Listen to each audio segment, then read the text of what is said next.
Right, let's move right on and get on with the program. This is, of course, the World Congress, the International Press Institute World Congress 2018. Okay, and we need to move rapidly, dramatically forward. Let me go to the very top of the program, because as you know, we had to start from the middle in order to accommodate the President's absence initially. Of course, he was away on a very important assignment, but he is here now. And we're going to move rapidly forward. And the first item on the agenda is the introduction to the International Press Institute. And of course, the theme for this year, Why Good Journalism Matters, Quality Media for Strong Societies. And to do that, I'm very honored to introduce Dawn Thomas, who is the Vice Chair of the International Press Institute.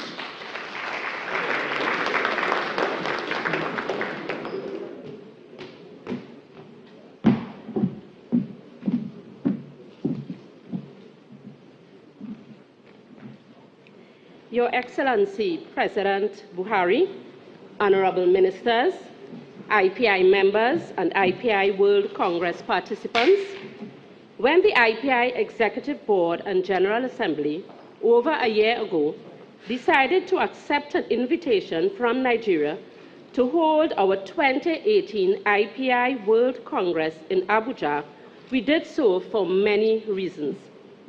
First of all, in acknowledgement of the historical role that the IPI Nigeria National Committee, which includes many of the country's well-respected editors, publishers, and journalists, has played for IPI in the past 6 decades.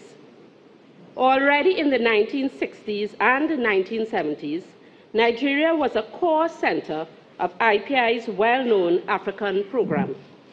These were also the years when IPI set up the Nigerian Institute of Journalism in Lagos as part of IPI's program aimed at training young journalists. Still today, NIJ remains one of Nigeria's respected journalism schools, where many of the country's journalists have learned their skills, entered in contract with media professionals, and eventually were offered access to the journalistic profession.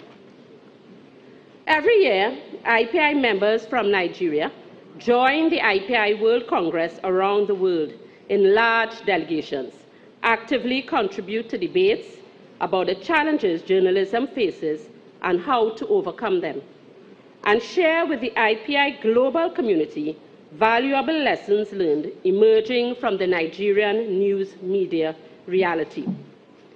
In accepting Nigeria's invitation to hold the World Congress in Abuja, the IPI General Assembly felt it was time for IPI's global community to come to Nigeria, to talk to those leading editors, publishers, and journalists who work hard every day to deliver quality news to their audiences in this part of the world, and to listen to those visionaries who, for many years, have fought many battles to ensure that in spite of the challenges that Nigeria faces, in spite of the complexity of the socio-political reality in this country, the freedom of the media to cover these challenges and this reality remains unscathed.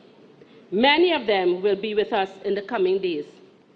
But the IPI General Assembly also saw a great opportunity in holding an IPI World Congress in Nigeria, acknowledging the key geopolitical role that Nigeria plays in Africa and globally.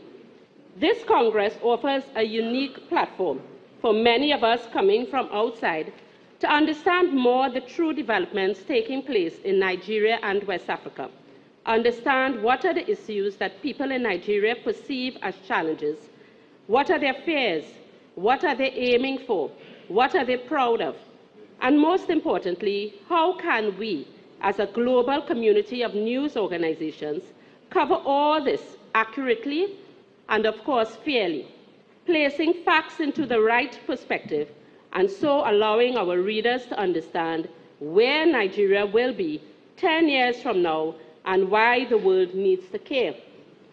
Your Excellency, President Buhari, honorable ministers, it is with this in mind that on behalf of the IPI Executive Board and the global community of IPI members, I would like to thank you for opening your doors, not only of your country, but also of this beautiful presidential villa.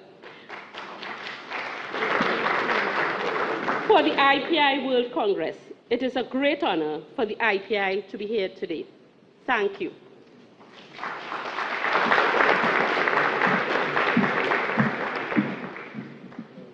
Thank you very much indeed to Dawn Thomas, who is the Vice Chair of the International Press Institute. Ladies and gentlemen, we need to move rapidly forward, and I'd like to call on the next speaker, and would appreciate it if the next three welcoming remarks, are kept very brief indeed. I've been told that each person has around 2 minutes to speak. We might allow the lady an extra minute, but let me just invite Barbara Triunfi, I hope I've got that right, who is the Executive Director of the International Press Institute, to give her remarks.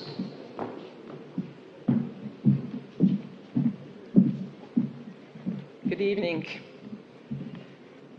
Your Excellency, President Buhari, esteemed ministers, IPI friends, ladies and gentlemen, as we gather here today from 40 different countries to open IPI's 67th World Congress, there is a sense that independent journalism is under attack and that press freedom has eroded all over the world. From Mexico to the Philippines, from Zimbabwe to Turkey, from Russia to Ethiopia, journalists are being imprisoned, they're denied access to justice, they're threatened, insulted on social media, they're directly targeted and labeled as traitors and enemies of the state, and they're killed. They're shot in front of their houses on their ways to work by killers who know that murdering journalists is the easiest way to silence them and to ensure that stories of corruptions they were investigating, the wrongdoings they had uncovered, will never be revealed. But as journalism is under attack all over the world, the journalist community has been coming together in unprecedented solidarity. Editors, publishers, journalists are increasingly aware that the future of journalism depends on the support they receive from their audiences and from their communities. That if we cannot convince our readers, our listeners, our viewers that quality, independent journalism is a valuable good, one they should cherish and defend and fight for, it will be very easy for those who want to silence critical journalism to do so. At least 43 journalists have been killed so far in 2018 alone, in places like Afghanistan, Mexico, India, Pakistan, or the Philippines, just to mention a few. The latest murder in India has targeted a friend of IPI, a person who was close to some IPI board and staff members. Syed Sujad Bukhari, editor-in-chief of the daily Rising Star, was shot dead outside his office by 3 unidentified men riding a motorbike